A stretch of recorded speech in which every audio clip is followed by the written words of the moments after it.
The government is considering giving local councils greater powers to control the planting of exotic forests in their territories. I'm joined by Forestry Minister Stuart Nash. Now, this is to go against this concern that I guess a lot of farming groups have had that good rural land has just been converted to forestry. Yeah, well, look, as the price of carbon increases and the attractiveness and the economic value of forest increases, we need to make sure that it is right tree, right place. No one wants to see good, productive farmland just planted in forestry. I mean, forestry has a place of that, there is absolutely no doubt, but as does farming. And I think there is a place for both of them, and they'll work very well together. I mean, engaged farmers are planting up land that is now marginal, but still farming sheep and beef, obviously, where appropriate. So this is to ensure that that continues. Now, there had been, I guess, some fears from some that the government might remove forestry from the ETS, and I think particularly iwi authorities had expressed real concern about this.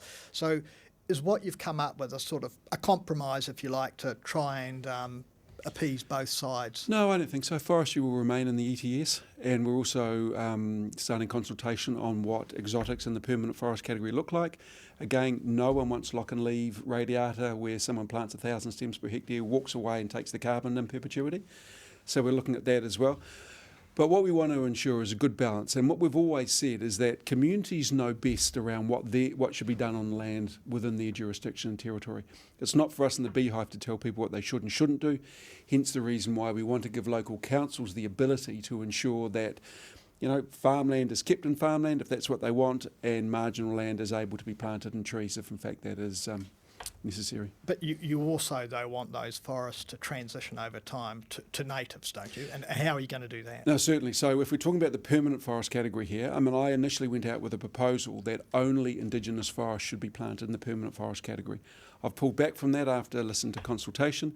So now we've set up an expert technical group around what a transition crop from radiata into Indigenous will look like in the permanent forest category.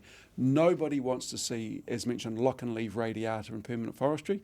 We all the vast majority of people buy into a vision of, for example, 1 million hectares of native forest in 100 years' time, where at the moment there's just highly marginal or uneconomic land. It's just how we get there is what we're planning to look at. And that will involve, for example, if people want to plant radiata, then a transitional crop from radiata into Indigenous, but what the management regime looks like. So with all of these things, including you're consulting over whether councils get these, when will decisions be made? Well, we have to go through the full consultation process. Once we've done that, once we've understood the requirements of our local communities, then we'll look to put regulations or change the law if necessary.